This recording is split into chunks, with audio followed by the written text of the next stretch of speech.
Friends, तुम्हाला माहिती आहे का, रोज आपण श्वास घेतो, पण त्या एअर पोल्युशनमुळे आपले लंग्स हळूहळू कमजोर होत आहेत आणि त्याचं डॅमेज दिसायला पण उशीर होतो.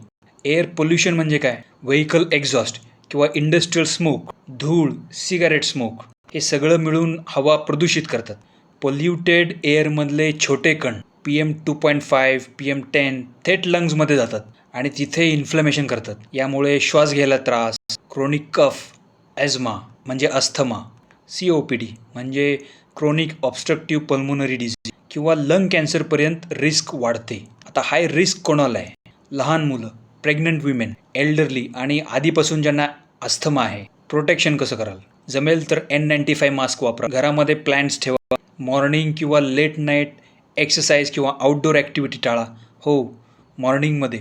जेव्हा पोल्युशन इंडेक्स जास्त असेल त्यावेळेस खिडक्या बंद ठेवा. शक्य असेल तर एअर प्युरिफायर वापरा. लक्षात ठेवा, लंग्स वन्स डॅमेज्ड पुन्हा रिपेअर होत नाही. म्हणून आजपासून स्वतःला आणि आपल्या फॅमिलीला प्रोटेक्ट करा. सबस्क्राईब करा आणि व्हिडिओ शेअर करून इतरांपर्यंत पोहोचवा.